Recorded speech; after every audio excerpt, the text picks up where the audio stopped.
What's up, guys? FSC Trucking.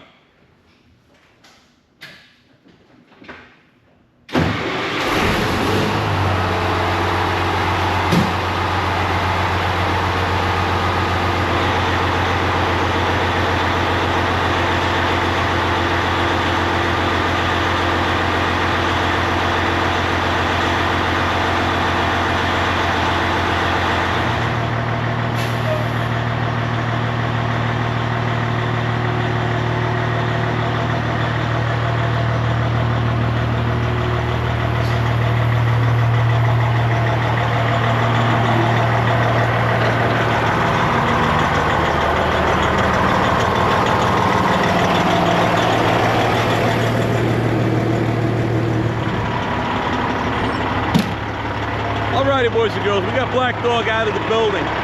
There's a reason for that. We got a bunch of crap we got to try to get done. Black Dog is going to sit there and idle a while. Why is that? Well, Black Dog's going to be going through some conversion a little bit here.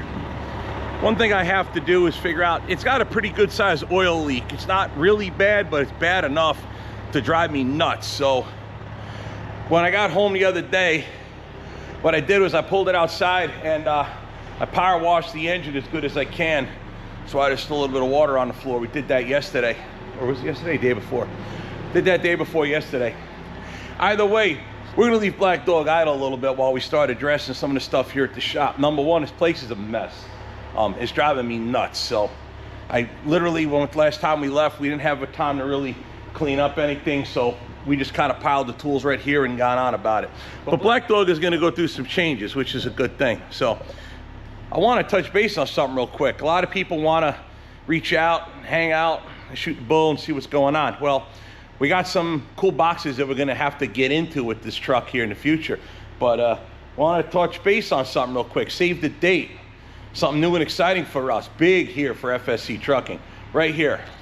Let me show you this right there. See that? What does that look like, eh? So Joplin, Missouri at 4 States Truck, you know, the home of Chrome Shop Mafia. I mean, think about it, right? Chrome Shop Mafia. I think that's a good fit for me. Anyways, I mean, heck, their logo is a friggin' Tommy gun. With that being said, Guilty by Association Truck Show. Really? That's just tailor-made for me. Guilty by Association Truck Show. I will be there. Planning on bringing Black Dog, and Black Dog is gonna look a little different when he gets there. September 25, 26, and 27. So I'll be there. Plan is on bringing Black Dog. We're gonna be making Black Dog look a little bit different than he does right now. Of course, we're gonna video it and show it all off. By the way, 25, 26, 27 September. Guilty by Association Truck Show. 4 States Trucks. Actual address to give right there. 4579 Highway 43, Joplin, Missouri. So get and hang out, shoot the bull. A bunch of other people are going to be there. Some people I never met. Some people obviously are good friends of mine. So with that, can't wait to be over there. Joplin, Missouri, Guilty by Association Truck Show. Could there have ever been a truck show for me? Yeah, I'm told I missed out a lot. We're not missing out this year. So come check it out. Come say hi, shoot the bull, check the trucks out. Lots of other YouTubers are coming as well, so be sure to come by. All right, speaking of other YouTubers, yeah, we gotta deal with that. Okay, so let's talk about this FLT, 1983 FLT Freightliner. Well, this truck is not mine. This truck is owned by Grind N Gears YouTube channel. A man by the name of Shimon Spencer. Good friend of mine, good guy, great family. And I think that's why I get along with him so well, is because, well, he reminds me a lot about me. Either way, he's dreaming of Cabovers, and this is his dream. This is his truck. And it's a sponsored deal for him. We're going to coordinate that a little bit, because I'm also learning at 4 States Truck. I didn't know this, but 4 States Trucks, they also are a great parts supplier. Not just for your chrome and stainless and all that stuff, but for actual truck parts, which this thing needs many. So there's going to be a collaborative effort here between me, Grind N Gears, 10-4 Insurance, and 4 States. So that's going to work out really well. But I have to get to it. So I'm hoping that this week I'll be able to get a lot more done in the shop, because we are talking about loading Black Dog and my RGN late in the week. Today's Sunday, 4th of July weekend. So Monday I got to do some running around and finish up with my authority on Black Dog. But I want to I want to touch base on this thing as to what all is wrong with this truck. What do we have to do with this truck? What does this thing need to make it right? Well, we're gonna get into that.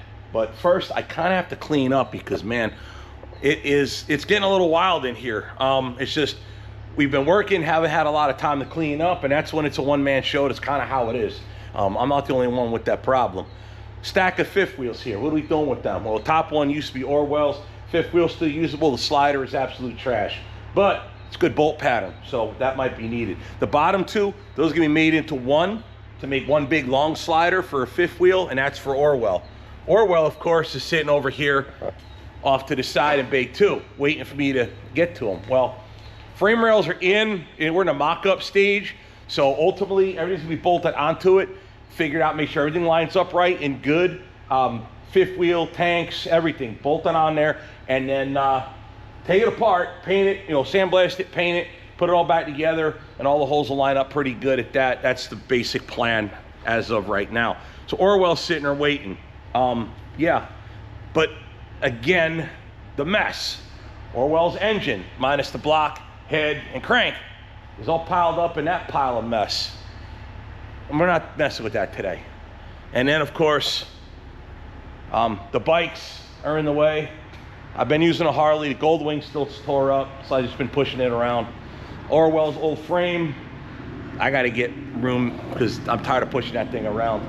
So yeah, it's a little wild. We're gonna go ahead and handle that real quick. Listen, it's not gonna be a great job today. In fact, I'm just gonna get done the bare minimum to get the video done with Shimon's truck. So I'm just gonna snap my finger, and I guess for you guys, the shop will be cleaner. Let's go.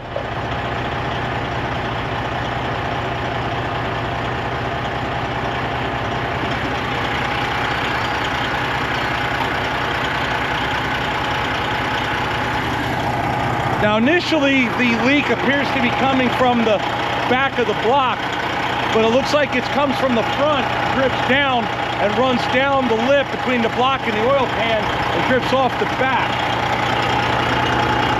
But I'm pretty sure it has more than one leak.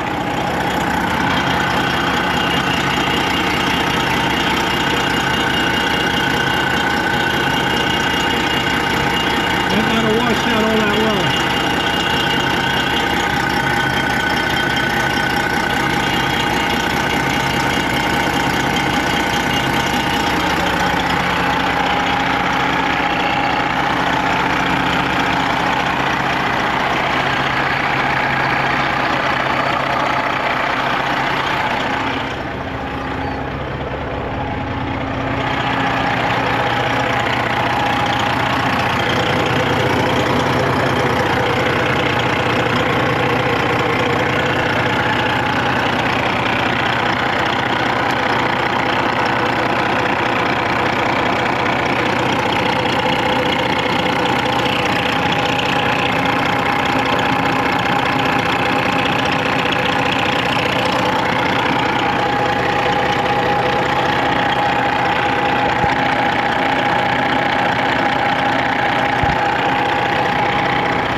We'll leave it sit. It's possible it's the back of the valve cover.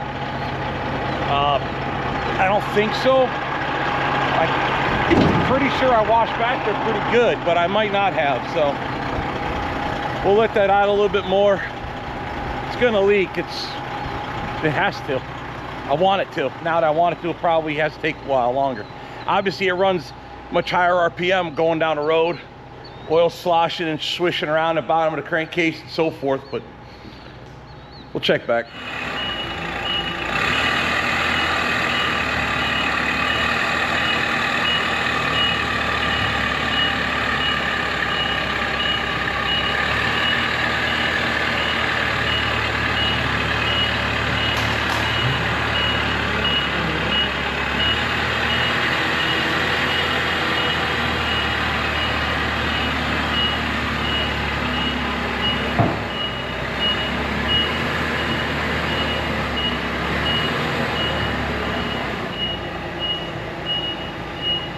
It took a little bit of work with the forklift, the inability for this truck to run, and no way to build up air to release the brakes. I was able to move around with the forklift.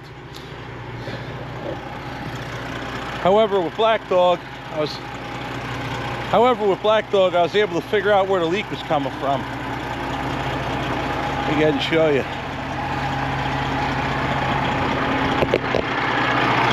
So we've been sitting there idling for a while. Dripping on the ground. Dripping on that cross member off the block. But look how it kind of looks like it could be the oil pan gasket. But it starts right behind the ECM. It starts right here. Directly above it. It's all wet with oil.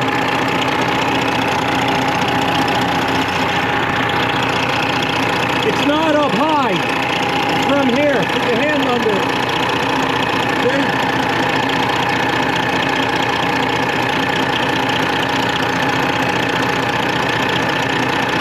The gasket. The gasket between the fuel pump and the compressor. That's its leak. It drips down, runs through the spot between the oil pan and the block and drips out the back. There's a little bit of wetness here, see?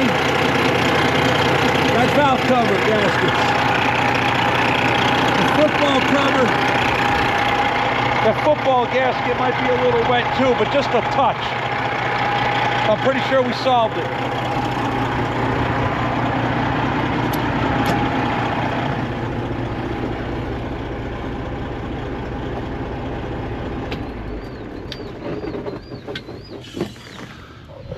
I will leave it be, we'll move it later. But yeah, that solves where the leak's coming from. So we're gonna have to order that gasket and take that apart and put it all back together. Found that problem. That's the biggest leak of all. That's the major one, so that's good. That'll solve a lot of problems there. Now, Shimon's Cabover. Yeah, there's a lot here. So first things first, this tire leaks a lot, obviously. There's no room to work on it up there, so we dragged it back here. Debating on what to do with the front end. I would like to put brand new steer tires on this thing, and at minimum get these wheels polished. If not, we could replace them with newer, better, shinier ones. But that's only the tire issue. The big problem this truck has is over here on this side. And there's a lot of butchery gone on in this truck in its past, so I have to figure out what's supposed to be here. But for now, let's get this front end up, get the wheels off, and I'll show you that part of this problem.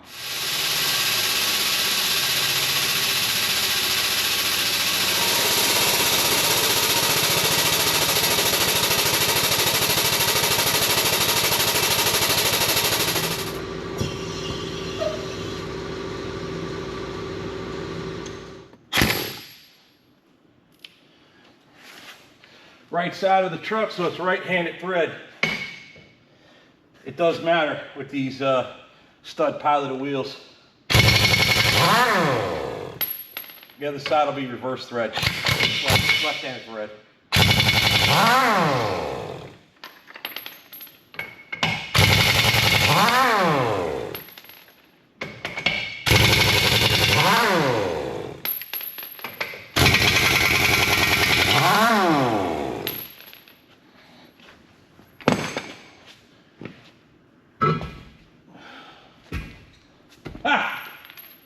Inboard drums. To change the drum, you got to take the whole hub off, push the studs out, and then put the new drum on, push the studs back in. What a pain. My Elaine Freightliner is the same. And this hub has been open for quite a while, so that definitely, that has to be addressed. That's another issue. Also, this has been open to the elements for God knows how long, filling up with rainwater and who knows what in there. So yeah, that definitely has to be taken apart and figured out and cleaned up. Part of this truck's problem in its early life is, look at this, there's a light right here. That's so important. I mean, what would you do without it, right? But yeah, obviously a tire shot, but this whole hub, bearing assembly has to be taken apart, bearings inspected, replaced if they're junk, and it put it all back together. So that's this side of the front end. Let's go to the other side. Left side of the truck, turn them to the right till taking them off. There's actually little L's in them, so they're labeled. That way you could tell. But Left side, left-handed thread.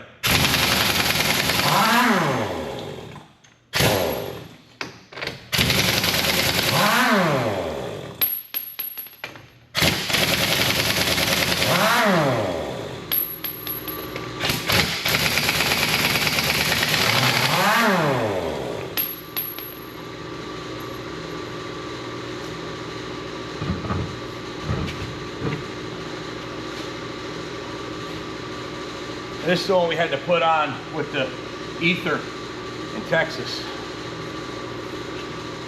Now this is where the real butchery begins. So this is your clutch rod. Here's your gearbox. Go straight down into it.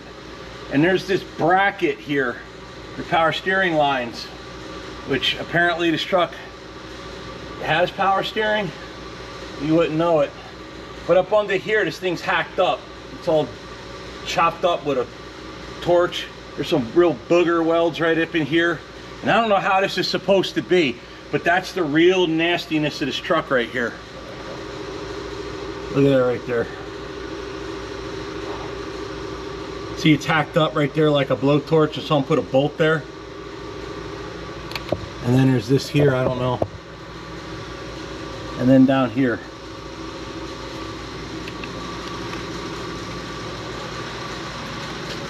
Lift up the license plate and you see it real bad. See it? There's your cab hinge there. Look at this. Right there, all of that. Like there's something missing. It belongs right there, see? Right center screen. See? There's something missing. Look how that's booger welded in there. Look at that. Look at this circular thing. That's just terrible. I don't know what's supposed to be here, but I have to figure that out. But that's not the only thing. Look at this spring. What's going on here?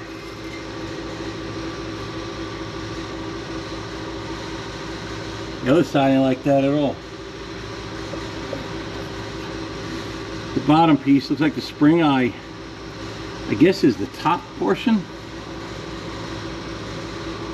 I think. And if it is, these leaves are slid forward and under. Let's go look at the other side first. Yeah, see how right tight they are? Something's going on with that spring. That spring is absolutely junk. So it needs springs. I'm assuming it would be smart to do brakes, drums, take that bearing apart, figure it out. While we're there, bushings, or rebush and repin that. I mean, it might not be bad, but probably be a good idea to do it. Well, let's see what we all got going on. Now that touches base on the bulk of the front end problems with this truck. The other problems with this truck include, obviously there's a power steering gearbox in there, power steering hoses, but the power steering doesn't function. Obviously at this point it should be a good idea to put new brakes on it, new drums, at least check that. Well, got to pull them apart, check the bearings, replace the wheel seals. Springs, that's a must. I mean, that bracket is just frightening. I don't know what belongs there. That's going to have to be sourced. I'll have to figure that out. Some people that, I know a couple friends that deal in these old Freightliners, so I should be able to find that relatively easy. Finding it's easy. Getting it, that's another thing. Now, on to the rest of the truck. Let's get on with it. So, it's got the Cummins in it. The Cummins ran fine until it didn't. Meaning that all the time we idled it sitting out there in Texas and idled it out here, and then I go to bring it in, it would die. You'd start it up, it would rev up a little, then it would fall and die. It would build up air pressure eventually, and it'd be able enough to release the brakes. That would work just fine. Problem is, the other thing is the batteries I put in there are better than the batteries that it came with. But that was a few months ago since this truck ran last, and the batteries are now dead. It cranked a little bit, but it wouldn't actually fire. So it needs a set of batteries. The other problem is, I can't get the cab raised up without the forklift truck. Cab jack is shot. I was able to get the forks tipped underneath there, raise it up enough to change the batteries, but the batteries are under here. They're very hard to get to. So if you can't jack up the cab, the batteries are an impossibility. So it'd probably be a good idea to get one of those jumper boxes, or sorry, it would be a good idea to get a remote jumper to it so you can hook up jumper cables to it elsewhere for a booster box or a set of jumper cables and then go with it. It did have a driveline problem. So initially in Texas, it wouldn't move under its own power, but then trying to make it fail so we could figure out what broke, something caught, and then it would start run drive under its own power again. So apparently something's bad in the driveline. Could be transmission, could be a slip yoke, could be a power divider. I don't know. Either way, it's working now, but obviously we have to make it not work so we can then figure out what needs to be fixed. It is believed that this truck originally was a builder's transport truck. I don't even think they're still in business, but that's pretty sure they're not. But that's what this truck started out as life, we're pretty sure of. Frame-wise, except for the fact that it's been repainted multiple times, the frame appears to be reasonable. However, we learned with Orwell with these 40-year-old frames, anywhere stuff's bolted to it, that's where rust begins, and you might not see it until after. So this truck appears to be a 3/8 inch thick frame where Orwell was quarter and then had a frame bridge. So frame-wise, I think we're actually in good shape. Texas weather was the humidity. See all the paint peeling here? Now that's been repainted and recoated many times, which probably saved it. So this thing certainly could benefit from a good needle scaling and another paint job. All the air hoses, they gotta be shot. They're old as heck. The fenders, this is scrap metal. This is just trash. The fifth wheel slider, I doubt would ever move again. The fifth wheel, I don't know, do you trust it? I could source new ones, better ones for reasonable price, so I think the fifth wheel's gotta go. This catwalk, absolute trash, that's gotta go. This stack stand thing, look closely. What do you see?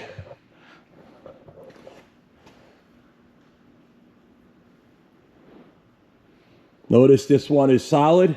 That one has a bolt. This used to be a spare tire holder. Somebody welded the stands to it to make stack stands. Look at that. That ain't gonna work, boys and girls. Oh, back to it not running. The filter's jammed up. I'm pretty sure that's the only problem. When you shine your light into the fuel tanks, it quite literally just looks like mud in there. So that diesel's gotta go. Probably tomorrow, I'll be getting a new tote, so I'll be able to get that fuel out of there. A buddy of mine will burn it in a heater, and that's fine. It's probably like 100 gallons worth, which kind of sucks that we got to trash 100 gallons of fuel, but it's trash, it's no good. I hope I can get my light in there and the GoPro. Let's try.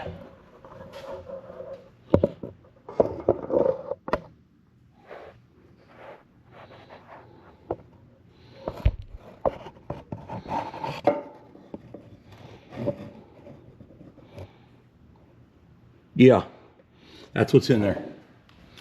So I'm willing to bet you that filter is just jammed up. Filters. But to change it, I'm pretty sure I gotta get the cab up. So I'm gonna have to unlock the truck, raise it up with the forklift truck, and then put some bracing in there or something to hold the cab up while I change that out. But I think once I drain these tanks and replace it, we'll be in better shape. Also, I noticed this, tank stands, tank straps. What is this, a chrome cover or something? Because that side looks chrome painted black, and this looks, I don't know. I noticed that earlier. So that's pretty much what's going on with this truck as far as what it needs. I don't think it's really that bad. I mean, yeah, it appearance-wise, it needs a lot of help. But I think with new friends of ours, I think we can get this truck going pretty good. And actually getting down the road. Orwell was in better shape when I first got him than this, but I think there's something here. There's a lot of little Freightliner pieces that we need here. Stacks, tank straps again. See what I mean? What's up with this? Is it two pieces made to one? Yeah. They bolted it together to make a tank strap. So we definitely need tank straps for this thing. Possibly these tanks got to come off and be cleaned. The tanks are solid. I don't see really any big dings or dents or problems with it. Yeah, I don't know what's supposed to be here for stacks, but we can make something for sure. And of course, Like I said, these lines, I don't even know where this tank belongs.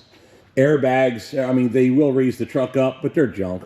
You know, it's just been sitting for too long. It's possible this truck might wind up with a new rear cutoff, potentially. I'll have to talk to Shimon about that and see what we want to do with that. That would involve cutting and splicing frames. I really rather just a full frame replacement, but we'll see. Maybe we'll, if the frame rails are actually decent, maybe we'll just bolt another set of suspension on it and not actually replace the frame rails. That's a realm of possibility too. But if you follow Shimon on YouTube, which you should, Grind N Gears is his channel, right? Here's the description. Grind N Gears. If you follow him, you know, he talks about paying cash and staying out of debt. So that's the thing with this, right? He wants to have a cool truck and wants to go down the road and make money with this rig. However, he doesn't want to like take out big loans and go deep into debt with it. So that's kind of where we're at. We can work at it here at our pace, and that should work out pretty good. But either way, that's a good start for this truck.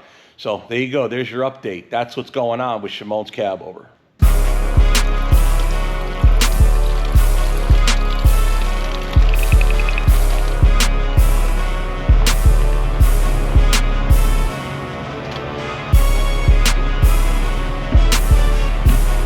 Hey, baby.